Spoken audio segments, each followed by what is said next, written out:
Harry Walker, good morning. Hi, how you doing? You know, we've worked together many times on quite a few recordings. One thing that I've always wanted to ask you that I never got around to was, what age did you start playing the guitar? About age 9. During World War II, my dad worked steady 4 to 12 at the shipyard, so I would stay up Saturday nights and wait for him to get home. He worked 7 days a week. And I'd listen to the Grand Ole Opry. And I heard a steel guitar, a brand new instrument. And I asked my mom for one for Christmas. And instead, I got a $14 Sears and Roebuck F-hole guitar, flat top. Yeah. First time I got in front of a crowd was when I think it was 10. I'd been taking guitar lessons for about a year. And somebody talked me into playing for a PTA meeting. I guess my mother? I don't know. Anyway, I had to play for the PTA meeting in the auditorium at the Clayton School, and I was behind the curtain. I stood up there and they opened the curtain and there was everybody looking at me. And I about fainted at that point. But then I started playing a song that I didn't know how to stop. I couldn't stop, I didn't know how to stop it. Once I got started, I couldn't quit. It just went on and on and on and on. How old were you then? I think 10. Oh, 10. I think they finally pulled the curtain on me. I don't know. That was my introduction to playing in public. Now, did you continue that all through high school? And I played guitar off and on, a little bit here, a little bit there, nothing ever really serious. Recreational? Yeah, just for fun now. We just had a lot of fun. We'd get together at Harry's house or my house. Harry had I had a Hammond at the time that was an old Hammond C3. Harry bought a Hammond M3. I remember on one of Harry's videos, he introduces your dad playing. He said, "Here's Jim Cheadle on the Hammond M3." And I thought it was funny because nobody ever talked about a Hammond M3. It was always a Hammond P3. It was a significant Hammond, so I got a kick out of that. But we did it, every couple of weeks we'd get together and never formally, but a lot of fun with friends. Always had friends over. And I'd take my guitar and I'd sing country music. And one time they buried it on me because I got tired of hearing country music. It was mostly country. Harry had sheet music. Has, I guess, still sheet music. He had all the good sheet music and all the, mostly 50s. I shouldn't say country. It was a lot of the 50s music. That was his generation, my generation. Popular songs that I liked as I was growing up. 1952. He worked we both worked at DuPont. He was already working there in the shipping department, and I started to work there in the clerical department. And we met there and started dating. Would go to the Oasis in Mullica Hill on Friday nights to dance, and then over to Woodstown to the diner to get something to eat. We did that for a couple of years, and then Harry went in the Army. It wasn't until I got in the Army that I began to wake up. All my Army friends were college graduates.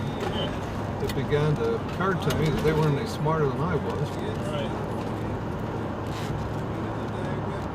I started going to Extension College at the University of Virginia, Extension course, while I was in the Army. And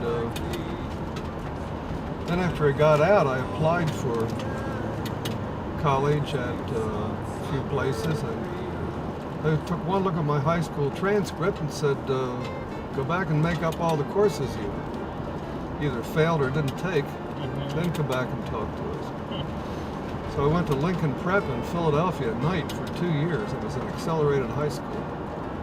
You could do a year's work in 6 months. And I made up 2 years worth of math, 2 years worth of science, 2 years worth of languages. Did that in 2 years. At night, then I applied for college and got accepted to Rutgers in Camden. By that time, David had come along. And son David was born in 57.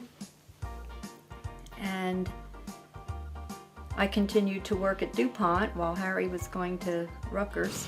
I went to Camden for 3 years, graduated in 3 years with a degree in science. Then got a job at Mobile, and then went to school at night at Temple, and got a degree in analytical chemistry. Yeah. Worked for Mobile Well- Research and Development, had a good job, good pay, good benefits, and good retirement. Well, it was you and your team that came up with Mobile One Mobile One. synthetic oil. Yeah. That's quite an accomplishment.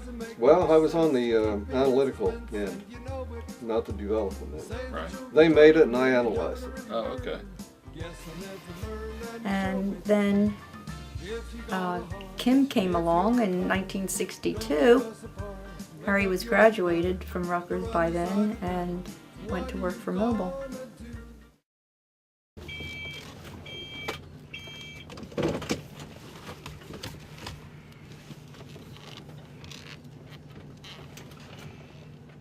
Should get us enough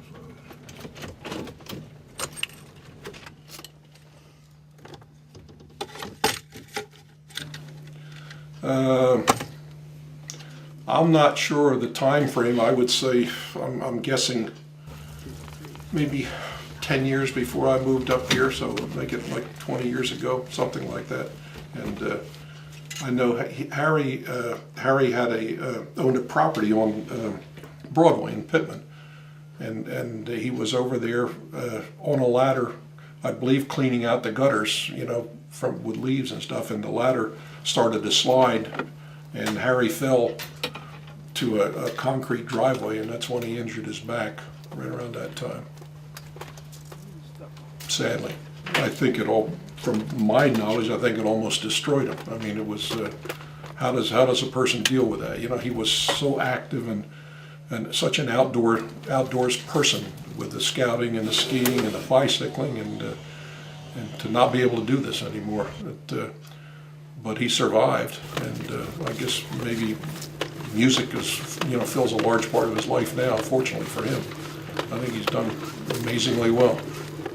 It's really amazing. I don't know. I complain enough as it is, just bringing my equipment when I have plenty of people helping me. I don't know how he does it. Like, you know, bringing all his amp and all his equipment in just by using his lift on his van. It's pretty incredible. He does things that you know, I don't imagine. I don't know how he does. I mean, he does many things that some people that, you know, walk normally would never try. You know, I don't know how he does that, but he does.